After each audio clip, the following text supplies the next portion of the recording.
There are a whole lot of stories about Chesterfield's crooked spire. Well, quite a few are devil-related. Some say that the devil was flying past and wanted to have a rest, so sat on the spire and its tail twisted it.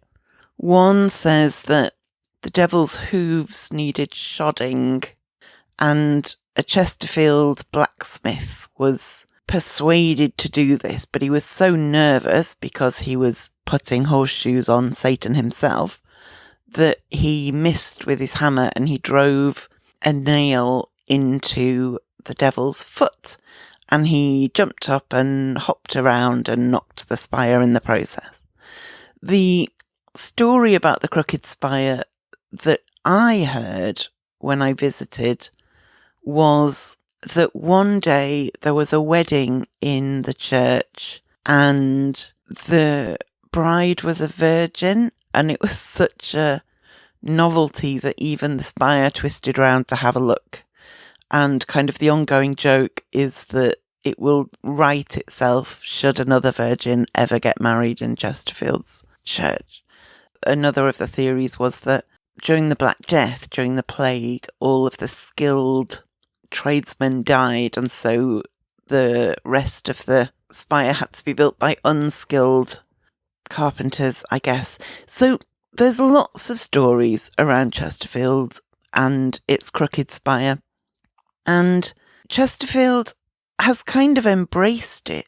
It's embraced the spire. It looks unusual, but rather than say, oh, this is embarrassing, we've got to fix it, instead, the crooked spire is on a lot of the imagery for businesses and organisations around the town. People go to Chesterfield specifically to see the crooked spire.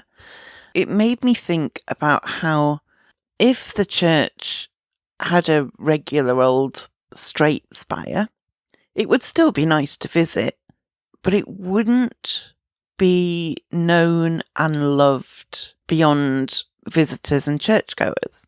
It would be a nice enough church that you might pop into if you were in town, but it wouldn't be, oh, you're going to Chesterfield, oh, don't forget to go and visit the church. And this came to me when I was feeling very down on myself. Like I'm not adulting properly. I'm not humaning properly. I'm just failing. And because I read the article about the crooked spire at the same time as having these feelings about myself, I realised that there's a kind of parallel, that the crooked spire is weird. It's kind of an architectural failure. It is damaged. It is not spiring very well. And yet it stands 266 feet tall, and it stands proud, and people love it for its imperfections. If anything, it's better known. It's certainly more photographed than a perfect spire probably would have ever been. And there's something about the resilience of the spire as well. It's been there since the 1300s, and it's still there, being wonky and gorgeous. And it's charming. It's charming. It's a beloved spot in the town. If we're struggling a bit, we see our own imperfections and flaws so strongly, so much more loudly. We can't see beyond what we're failing at or what we are doing badly. And the crooked spire is different but really positive.